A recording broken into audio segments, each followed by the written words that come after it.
Nesse contexto, uma mulher está indo buscar água. Eu quero que você visualize a busca dessa mulher como a busca de todos nós, porque o que essa mulher está buscando é aquilo que é essencial para a vida. Ela está buscando água, algo que é necessário para a nossa sobrevivência física e para que haja satisfação e plenitude em Deus. Essa mulher está buscando algo essencial para a vida, e todos nós, de alguma maneira, estamos numa mesma busca.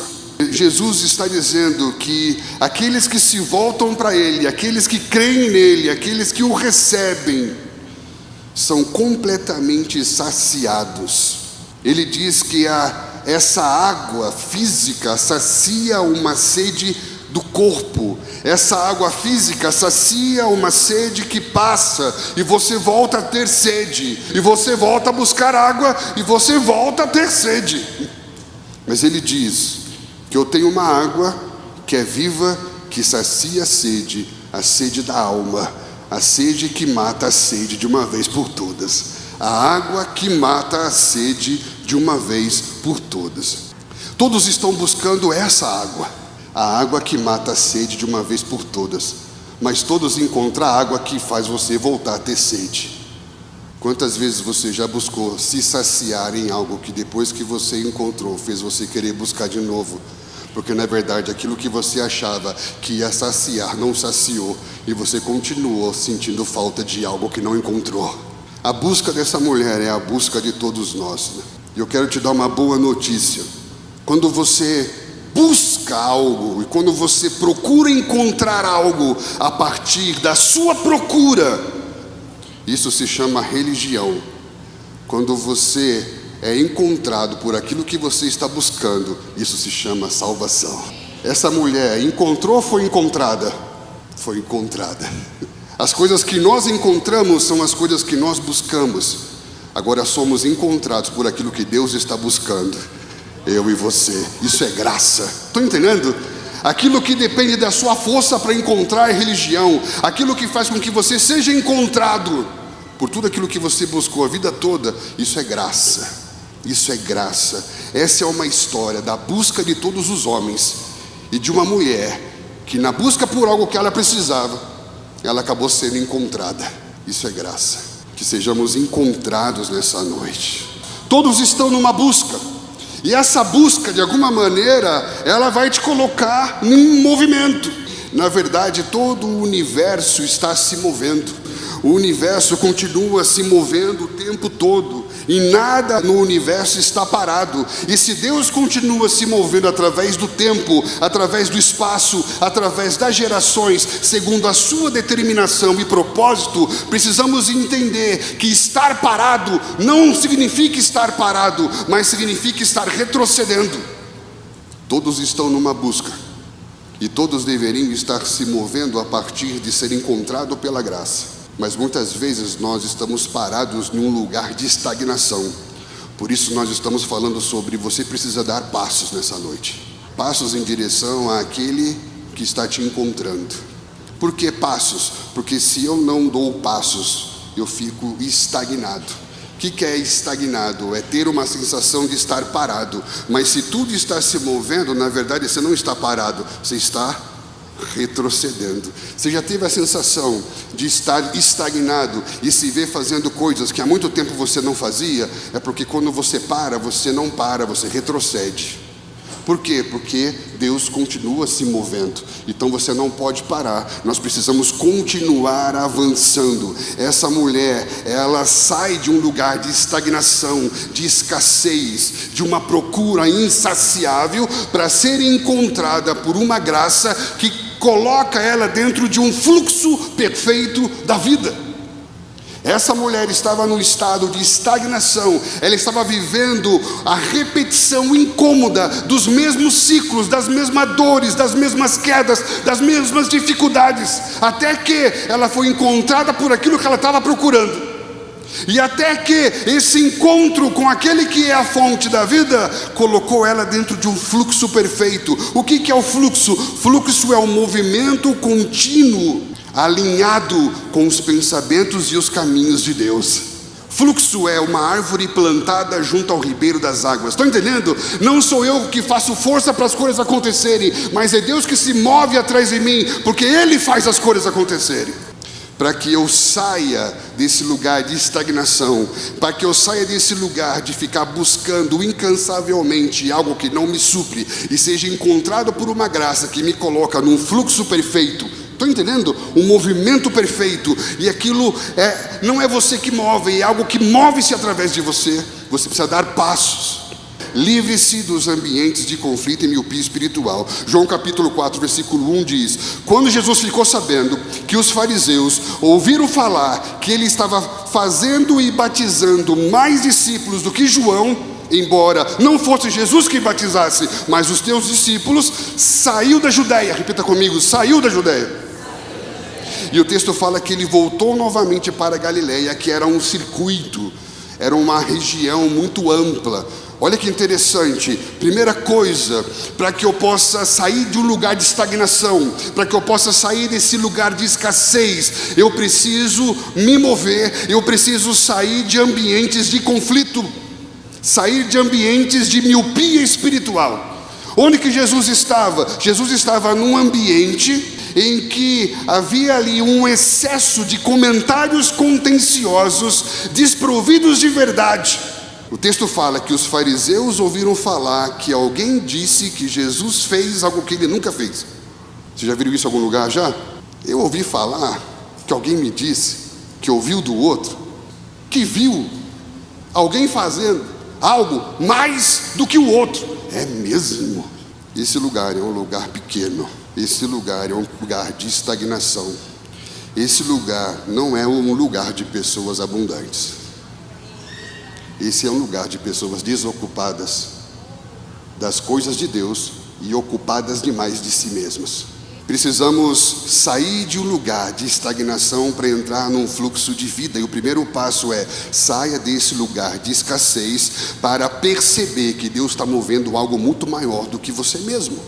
Então eles estavam se comparando, eles estavam competindo entre si, e isso estava fazendo com que a perspectiva deles fosse extremamente limitada. Mude a sua perspectiva. Jesus se viu em um ambiente limitado por causa de perspectivas pessoais. E ele sai desse lugar chamado Judéia, um ambiente de conflito, pessoas se comparando, pessoas competindo entre si. Jesus está fazendo mais do que João? Como assim? Mas não era nem Jesus que batizava, e era uma coisa inventada, uma coisa criada, uma coisa imaginada, uma coisa projetada a partir de corações doentes. Pessoas que olham apenas para si mesmas sofrem de miopia espiritual. O que é miopia espiritual? Miopia é uma deficiência visual que dificulta a visualização de objetos que estão longe. Então eles conseguem olhar perto, então eles só conseguem olhar ele mesmo. Por isso que a palavra miopia tem a ver com o olho fechado, porque geralmente quem tem miopia fica fechando o olho para ver longe, não é? Miopia espiritual. Pessoas que não conseguem ver longe porque estão ocupadas demais olhando para si mesmas. Se quero ter uma visão mais ampla, eu tenho que sair de lugares pequenos, lugares de pessoas que conjugam demais a vida na primeira pessoa do singular.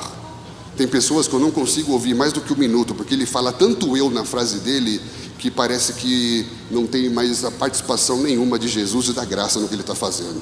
Eu fiz isso porque depois eu fui lá e eu falei isso, depois foi então que eu contei isso, porque então eu escrevi isso, porque depois então eu juntei isso, e na verdade, depois que nós nascemos de novo, eu somos nós, porque eu já não sou eu sozinho, porque a vida que eu vivo está em Cristo, Cristo em mim, então eu somos nós, e se faço alguma coisa, não é por causa de mim, mas por causa da graça do Espírito Santo que em mim opera. Lugares em que se conjuga muito a primeira pessoa do singular, para mim é um lugar que tem muito da gente e pouco de Jesus.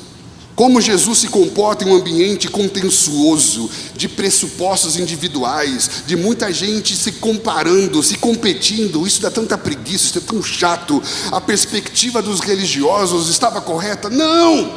Eles estavam comentando sobre coisas que ouviram falar que não tinha nada a ver com o que Jesus estava fazendo, porque não era nem Jesus que batizava. Eram os discípulos. O que Jesus faz para se mover para uma perspectiva correta? Ele simplesmente deixa esse ambiente confuso, de gente indefinida, que compara, que compete para procurar por aquilo que Deus está fazendo. Quantos querem encontrar Jesus? Com certeza não vai ser nesse lugar que você vai achá-lo. Num grupo de pessoas que comentam a vida alheia. No grupo de pessoas que, por serem indefinidas, se ocupam da vida do outro. Pessoas, por terem problema com a sua identidade, se ofendem com a identidade do outro. Porque se eu sei quem eu sou, a diferença do outro é bênção para mim. Mas se eu não sei quem eu sou, a singularidade, a diferença do outro me preocupa. E se você se preocupa com o outro, não é se livrando do outro que você vai se sentir melhor. Caim fez isso e não resolveu a vida dele. O problema de Caim era com o próximo ou era com Deus?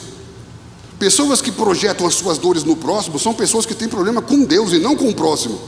Jesus sai desse lugar. Se você quiser me encontrar, com certeza não é nesse lugar que você vai me encontrar, porque eu vou estar perto de pessoas que estão procurando o que Deus está fazendo e não preocupadas com o que os outros estão fazendo. Pare de se preocupar com o que os outros estão fazendo e faça o que Deus chamou você para fazer, meu irmão. Se queremos encontrar esse fluxo perfeito, eu vou ter que sair desse lugar de ruídos, sair desse lugar de desperdício de energia, esse lugar demoníaco que gera uma cultura de suspeita, de indiferença, de malícia, de julgamento. Procure guiar-se pela visão de Deus. Faça o que vê Deus fazendo.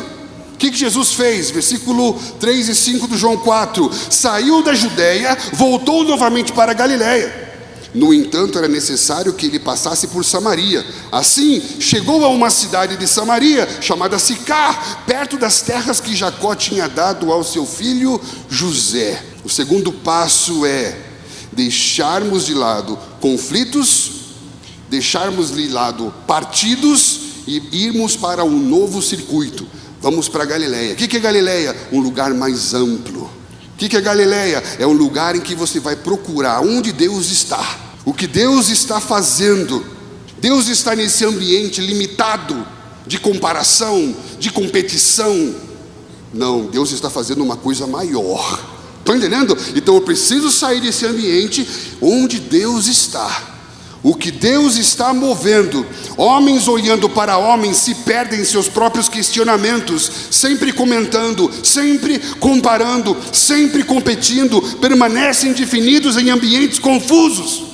Nós precisamos partir para um novo ambiente, deixar o lugar limitado da zona de conflito e ir para um lugar mais amplo. Jesus deixa esse ambiente de conflito, de comparação, e ele parte para uma outra região. E aí que entra o que eu quero chamar a tua atenção. Nada do que Jesus faz é por acaso. Por quê? Porque o acaso é a ausência de explicação, é a ausência de intencionalidade. Quando você encontra por alguém por acaso, você diz: olha, nos encontramos por acaso. Por quê? Porque não tem uma explicação nos encontrar. Não foi planejado, não foi pensado, não foi intencional. Aí você vai me dizer que Jesus ia para Galileia e passou por um acaso por Samaria? Nada do que ele faz é por acaso. E eu preciso sair da zona de conflito pessoal e começar a procurar o que Deus está fazendo. E o que ele viu? Por que ele parou em Samaria? A Bíblia fala que ele viu um campo pronto para ser colhido. Estão entendendo? Ele saiu do lugar em que as pessoas ficaram competindo quem faz mais e foi procurar. Deus está movendo uma coisa maior do que isso. Há lugares em que as pessoas estão prontas para ser tocadas. Há ambientes que Deus está pronto para mover. Há coisas que precisam acontecer. Há ministérios que precisam romper. Há pessoas que precisam ser tratadas. Há pessoas que precisam ser acompanhadas. Tem muita coisa acontecendo. Eu tenho que sair desse lugar. Qual é o verbo que move a sua vida, filho? Por quê? Porque Jesus, ele é guiado por uma direção espiritual e não por uma ambição pessoal. Ele é movido pelo anseio de glorificar a Deus por meio das suas obras e não de ter afirmação pessoal em plataformas humanas. Ele é movido por algo muito maior, transcendente. E olha só que coisa linda. João 5,19 fala: Jesus disse Em verdade lhes digo que o filho não pode fazer nada de si mesmo, só pode fazer o que vê o pai fazer. Porque o que o pai faz, o filho também. O que eu estou dizendo para você? Jesus estava se movendo aleatoriamente? Ou ele estava prestando atenção no que o pai estava falando e no que o pai estava fazendo? Quantos querem fazer obras como Jesus? Então nós temos que aprender que princípios Jesus estava aplicando para poder fazer o que ele estava fazendo. E por que ele tinha autoridade em tanto impacto? Ele falava muito mais do que nós falamos hoje, mas ele causava muito mais impacto do que nós causamos hoje. Por quê? Porque ele só falava o que tinha que falar. Nós fazemos muito mais do que Jesus fazia, mas Jesus causava muito mais impacto do que nós causamos. Por quê? Porque ele só fazia o que tinha que fazer. O quê? Ele gastava tempo ouvindo Deus e ele só falava o que Deus estava dizendo. E aí ele se movia de acordo com aquilo que Deus estava fazendo. Ele era sempre pontual, ele era sempre eficiente no que ele estava fazendo.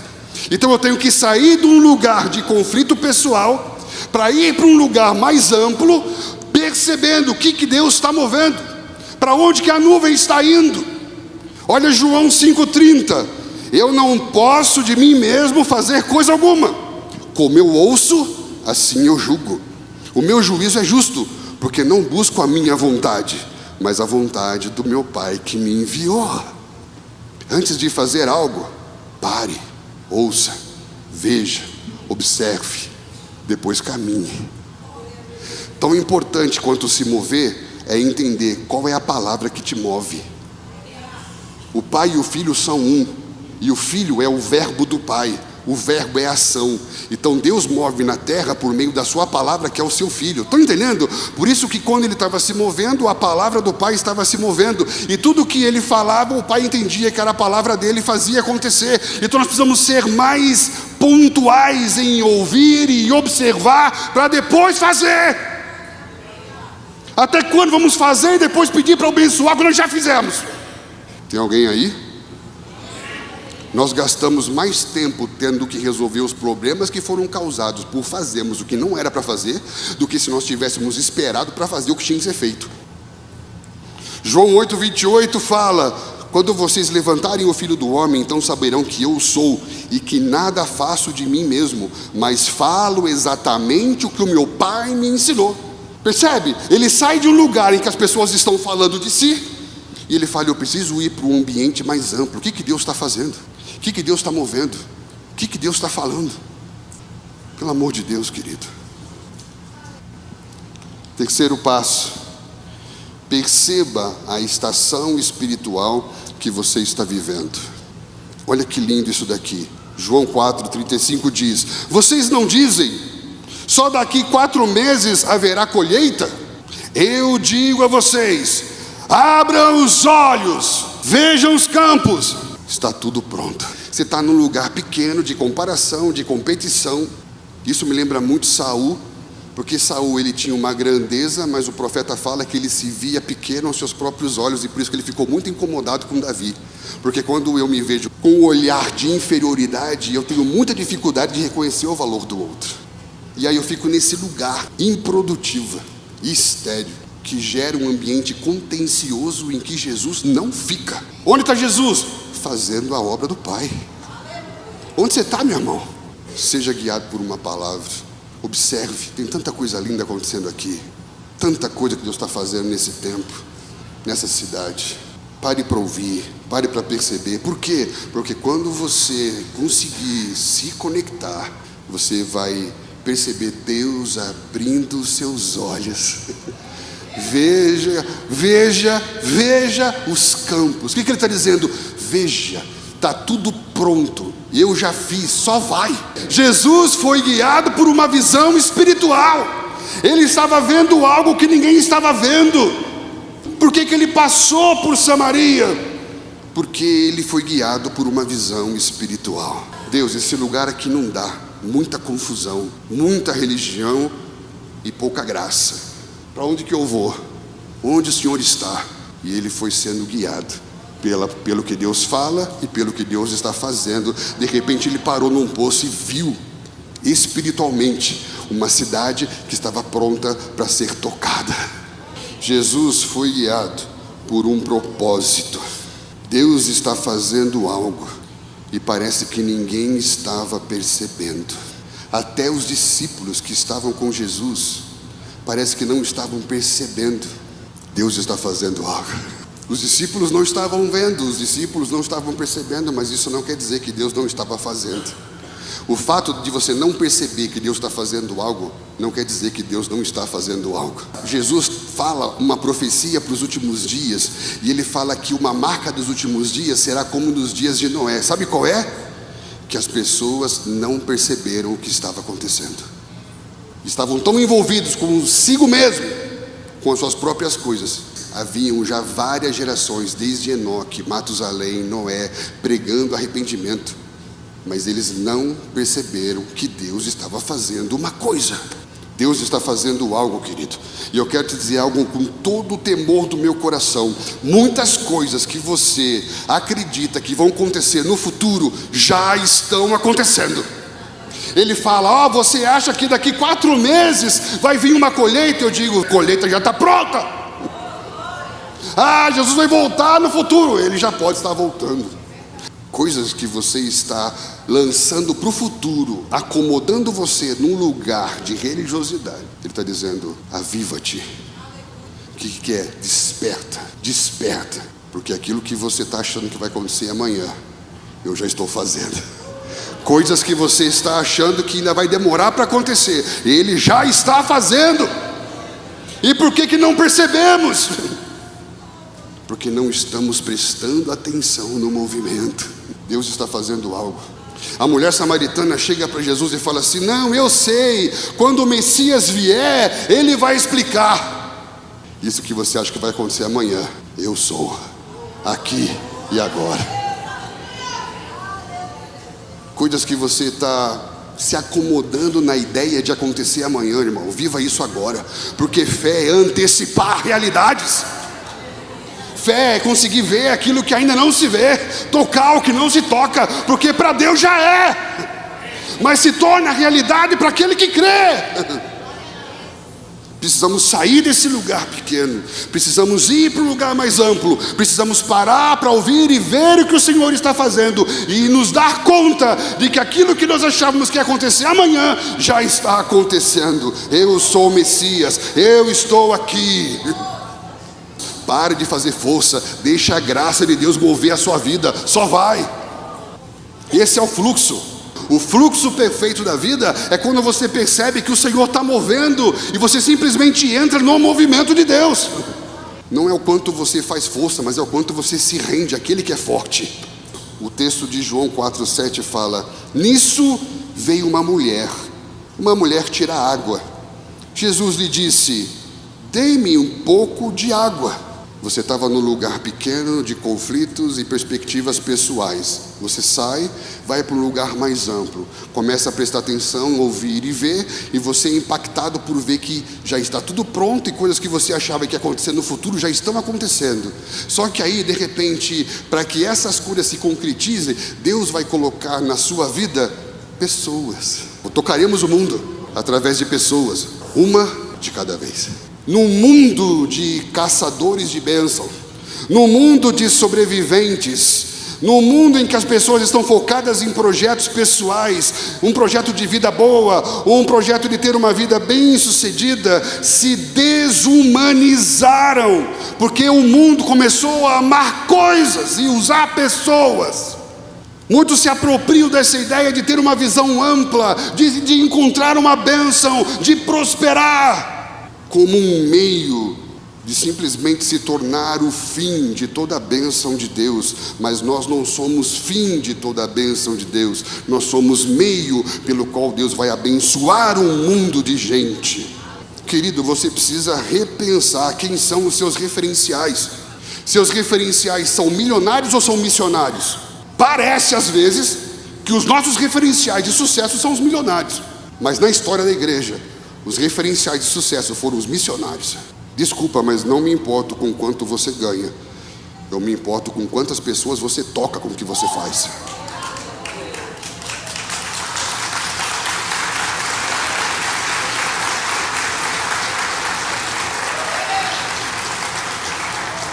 Porque Deus ama pessoas. E se eu estou empreendendo e não estou pensando em transformar, e tocar, e impactar um mundo de gente, o que eu estou fazendo não tem nada a ver com Deus. Você pode ser palestrante do G20, do G8, da ONU, mas não na igreja. O que importa não é o quanto você ganha, mas quantas pessoas você transforma, quanto de impacto social e transformação de pessoas você promove com o que você ganha. Deus se move através de pessoas. Deus ama pessoas. Um dia os discípulos pararam admirados, olhando para o templo de Salomão que Herodes tinha reformado. Jesus olhou para eles e falou assim: vocês estão vendo errado. Em 3 dias eu vou derrubar o templo de Salomão, o mais belo da história da humanidade, e vou levantar um outro, maior do que ele, só que esse é feito de gente, e não de ouro, de gente. Pedras vivas que constituem um santuário, uma casa espiritual que presta sacrifícios espirituais a Deus por meio de Jesus. Jesus ama uma casa feita de gente. Jesus não cabe em uma casa feita por mãos de homens, mas Ele é uma casa feita de gente. Eu me lembro de Davi, quando Davi começou a reinar, e então ele disse: como eu posso reinar se a arca do Senhor não estiver aqui? Eu vou buscar a arca do Senhor. E ele foi buscar a arca, e ele começou a trazer a arca, que representa o governo da presença de Deus, em carroças. O que são carroças? Estruturas naturais construídas por mãos humanas. E sabe o que aconteceu? Deu tudo errado. Gente morreu. Davi ficou muito triste, até que ele entendeu que a presença de Deus não se move por meio de estruturas, mas no ombro de gente. A presença de Deus era transportada no ombro dos sacerdotes, porque Deus se move por meio de pessoas. Através do que era aparentemente o encontro comum, Jesus viu a possibilidade de fazer algo extraordinário. No mundo de pessoas sem rostos, no mundo de relações utilitárias, nós precisamos de encontros significantes e significativos, porque ele tem significado e ele traz significado. Jesus viu algo grande, mas para tocar algo grande, ele se move por meio de gente. Não tem a ver com o quanto você tem, mas o quanto você ama, o quanto você percebe que Deus se move através de pessoas. Pare de se relacionar com quem te beneficia, mas procure alguém para beneficiar. Pare de correr atrás de alguém que te abençoe, mas entenda que você já é abençoado e encontre um lugar para abençoar.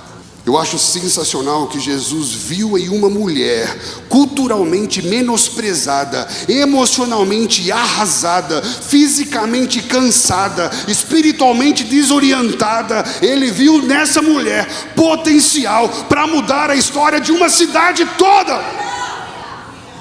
E talvez você olhe para a sua vida, para a sua história, e você fala: qualquer um menos eu.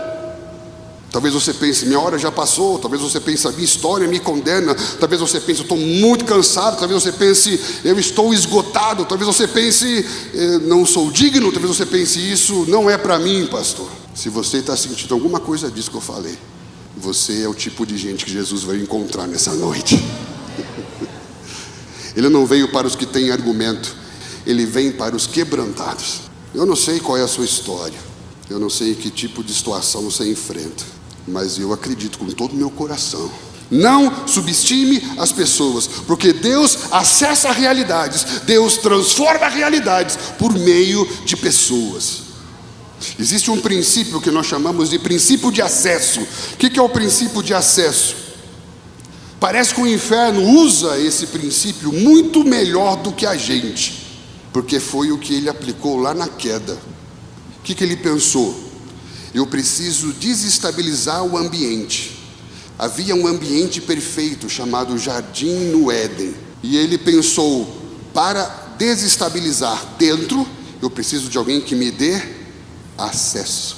Por meio de uma mulher, Satanás acessou uma realidade e desestabilizou ela toda. Jesus, por meio de uma mulher, acessou uma cidade e salvou ela toda. Já parou para pensar que você pode estar conversando com uma pessoa e conversando com uma pessoa tocar uma cidade? Que por meio de pessoas nós podemos acessar diversos ambientes, mas nós subestimamos pessoas e supervalorizamos recursos. Não subestime as pessoas que passam pela sua vida, porque nada é por acaso, mas tudo é por um propósito. Não subestime as pessoas que trabalham com você, as pessoas que entram no seu Uber, ou as pessoas que sentam do seu lado no ônibus, ou as pessoas que passam pelo seu consultório, ou as pessoas que compram com você no seu comércio. Não subestime, porque uma dessas pessoas pode levar a acessar uma realidade toda. Deus pode fazer coisas extraordinárias através de encontros ordinários. Deus pode fazer coisas incríveis a partir de encontros que parecem ser comuns, mas nada é comum para quem está perseguindo o que Deus está fazendo. Você parou de competir e falar sobre o que você está fazendo e foi para um ambiente muito mais amplo, perseguindo o que Deus está fazendo. Esteja disposto a quebrar paradigmas culturais e redimir histórias. O texto de João 4,9 fala: a mulher samaritana lhe perguntou: como o Senhor, sendo judeu, pede a mim, uma samaritana, água para beber? Ele perguntou isso porque os judeus não se dão com samaritanos. O outro texto, 4,9 e 12, diz: a mulher samaritana perguntou: como o Senhor, sendo judeu, pede água para mim para beber? E ele perguntou isso porque os judeus não se dão com o samaritano. E ela diz: acaso o Senhor é maior que o nosso pai Jacó, que nos deu o poço, do qual ele mesmo bebeu, bem como os seus filhos e o seu gado? Olha que interessante, para que a gente possa encontrar um fluxo que nos leve a ver algo amplo que Deus está fazendo e acessar realidades por meio de pessoas. Você vai ter que estar disposto a repensar os conceitos que você criou sobre as pessoas. Porque existe algo que nos paralisa, chamado preconceito. O que é um preconceito? É um conceito que eu criei antes de conhecer, baseado no que meus olhos veem, mas não fala de um coração que eu alcancei. Você olha para uma pessoa e você já cria um conceito dela a partir da leitura do seu estereótipo. Isso é um pré-conceito, porque eu criei um conceito sobre ela antes de conhecê-la, antes de alcançar o coração dela. E se o profeta Samuel não tivesse repensado a sua maneira de ver o outro, ele jamais teria encontrado Davi. E Deus teve que falar para Samuel: Samuel, você está vendo errado, porque você está vendo a aparência, eu vejo o coração. Não se confunda. Percebe que aquela mulher era vítima de preconceito, porque a religião diz, a tradição diz que você não pode falar comigo. E nós vamos ficando cada vez mais longe uns dos outros, em nossas bolhas evangélicas, e muito longe de colher um campo que está pronto. Para você colher um campo que está pronto, você vai ter que sujar a mão, irmão. Você vai ter que se misturar, você vai ter que entrar. Você vai ter que sair do seu lugar, em que cada um fica um contando para o outro, na primeira pessoa do singular, o que eu fiz, para entrar naquilo que o Senhor está fazendo. E para acessar esse lugar é por meio de pessoas, e pessoas que talvez sejam totalmente diferentes de você. Como que você, sendo homem, fala comigo que sou mulher? Como você, sendo judeu, e fala comigo que sou... Estão entendendo? E Jesus, não em busca de lacração na internet, mas em nome de um amor que acredita no potencial das pessoas, ele quebra paradigmas. Ele está disposto a quebrar preconceitos para alcançar o coração das pessoas. Nós precisamos de menos condenação e mais compaixão. Precisamos ter consciência que o homem foi criado segundo a imagem e a semelhança de Deus. Não defina as pessoas pelo que elas se tornaram, mas olhe para as pessoas e veja nelas o que elas foram criadas para ser. Eu não acredito no que você se tornou, e eu vou morrer acreditando no que você foi criado para ser. Eu não quero perder mais ninguém para a religião. E eu não quero mais desistir de ninguém, porque nós não queremos deixar ninguém para trás, querido. E para isso nós vamos ter que quebrar paradigmas. Nós vamos ter que abrir mão de preconceitos. Nós vamos parar de ser demagógicos, de ficar alimentando essa polaridade que é capital Isso é capital religioso de campanha política. Vamos parar de ser marionete de campanha política e vamos assumir o nosso cristianismo. Jesus fala, ele diz: você sabe o que foi dito, não matarás. Eu digo, se você chamar o irmão de tolo, você está condenado. O que é mais fácil, viver na lei ou viver na graça? Porque a lei fala do que você não faz, a graça fala do bem que você tem que fazer. Tem gente que tem uma lista de coisas que não faz, mas não faz nenhum bem além daquilo que não faz. Porque a graça é produtiva, faz você gerar, dividir, compartilhar. Ao invés de gastarmos energia criticando, julgando, apontando, vamos propor caminhos, respostas, vamos provocar reflexão. Queridos, essa mulher foi vítima de preconceito. Nenhuma mulher ia sozinha buscar água meio-dia. Sabe por que ela estava indo? Porque ela era desprezada, menosprezada, marginalizada. As mulheres iam de manhã quando o sol estava fraco, mas as mulheres não queriam ser vistas com ela. E tem muita gente que o Senhor quer tocar, que talvez você não queira ser visto com eles.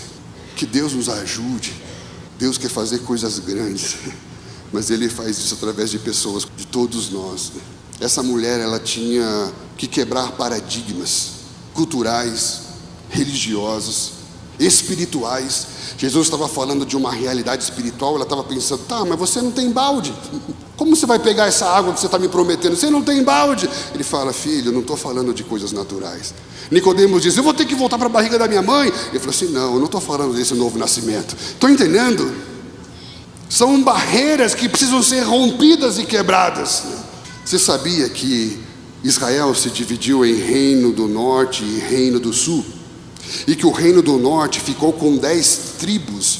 E dessas 10 tribos, Samaria era a capital no Monte Gerazim.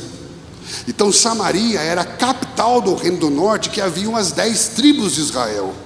E no ano 722 eles foram conquistados pelos assírios. E o que os assírios faziam? Eles não dominavam. Eles pegavam os líderes dessa nação e levavam para outra, e pegavam os líderes das outras nações e traziam para essa. Então eles trouxeram para Samaria, que era a capital do reino do norte, 5 líderes, 5 povos que tinham 7 deuses. 5 mais 7 é igual a 12. 12 fala de uma ordem. Então ele afetou toda a ordem, todo o governo de Israel, gerando sincretismo religioso. Ou seja, misturou os povos, misturou as religiões. Então agora Samaria, além de adorar Adonai, que era o Deus de Israel, adorava mais outros 7. E por isso que os judeus não se davam com por causa do sincretismo religioso, a mistura dos deuses. Quantos povos vieram? Quantos maridos a mulher tinha? A história de uma pessoa, a história de um povo. Uma mulher teve 5 maridos, que conta a história de uma nação que foi colonizada por 5 povos. Ela estava agora com o 6º, que não era dela. Isso significa que ela estava num lugar de indefinição. E o lugar de indefinição é um lugar que está vulnerável. E por isso que ele olhou para um lugar de definição. Ele falou: o lugar está pronto, vamos entrar, agora é a hora. E ele se apresenta no poço de Jacó, que era o poço casamenteiro, e fala sobre casamento, aliança, porque Reis fala que Samaria quebrou a aliança com Deus por causa dos 5 povos que trouxeram 7 deuses. Olha, você está conversando com uma pessoa, a história dessa pessoa está misturada com a história de um povo. E conforme você vai mudando a história de pessoas, você vai mudando a história de um povo.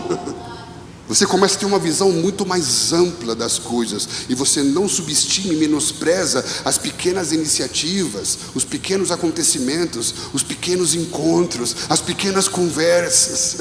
Porque Deus vai começando a mudar a história de cidades através de encontros com pessoas. Assuma o seu ministério da reconciliação. 2 Coríntios 5,18 diz: tudo isso provém de Deus, que nos reconciliou consigo mesmo por meio de Jesus e nos deu, a Bíblia diz, Ele nos deu o ministério da reconciliação. O que é reconciliar? Juntar as pessoas. reconectar as pessoas com Deus, apresentar as pessoas a Deus. Ele se apresentou no poço de Jacó, que Jacó deu para José, e que representa o lugar de aliança. Gênesis 24 que fala que foi ali que Isaac encontrou Rebeca. Gênesis 29 fala que ali que Jacó encontrou Raquel. E aqui João 4 fala ali que Jesus encontrou uma mulher, que representa o quê? A igreja que ele está reconstituindo naquele lugar. Está falando de reconciliar. Eles se perderam em outros amores, em outros deuses. Mas quando ela está no lugar de indefinição, que é o número 6, ele se apresenta como o 7º, que é a perfeição. A prova disso é, o que é que ela saiu gritando para a cidade? Alguém lembra? Ela teve 5 homens, o 6º era indefinido, e aí Jesus se apresenta como o 7º, o perfeito. Ela saiu gritando: eu achei um homem que sabe tudo da minha vida, que falou tudo que eu estava vivendo. Eu encontrei o que eu estava procurando a vida toda. Eu procurei em relacionamentos, eu procurei em pessoas, eu procurei em todos os lugares, mas agora eu encontrei Jesus. Aleluia!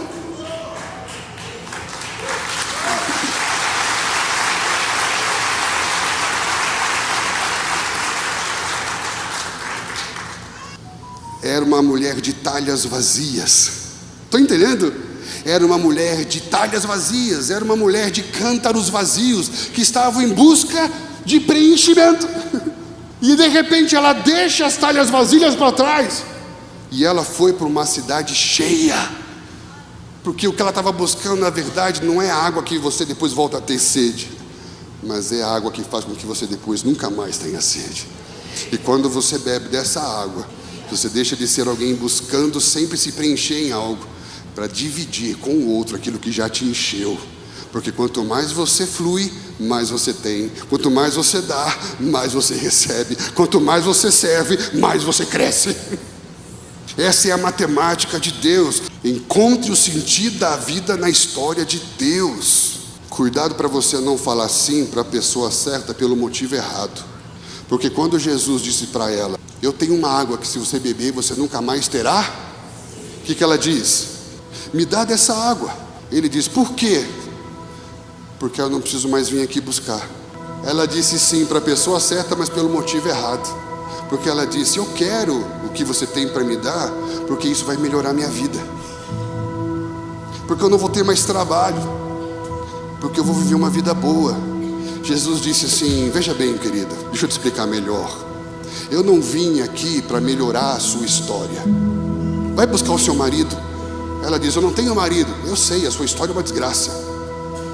Você já teve 5, o que você está não é seu. A sua história é horrível. Eu não vim para melhorar a sua história. Eu vim salvar você da sua história e trazer você de volta para a minha história. A história que começou aqui com Abraão, Isaac e Jacó. A história de Deus. A história de Deus. Você precisa voltar para a história de Deus. Você precisa desistir da ideia de achar que você é protagonista da sua própria história, porque eu sou a história. Eu sou o princípio e o fim, o alfa e o ômega. E aquele que começou a boa obra, ele é fiel para completá-la. É uma noite de salvação, em que Deus não vai salvar você apenas do inferno, mas da sua história, e trazer de volta para a história dele.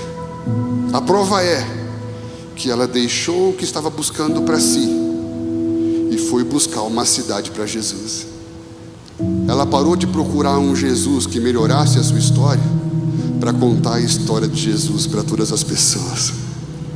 Enquanto você está esperando apenas um Jesus que mude a sua história, você está perdendo a oportunidade de viver a história de Deus, de contar a história de Deus, de dividir a história de Deus. Os discípulos foram à cidade. É como a impressão que dá é que os discípulos e ela se encontraram no caminho, entende?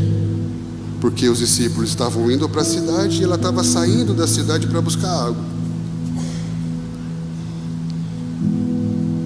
Quantas pessoas da cidade os discípulos trouxeram?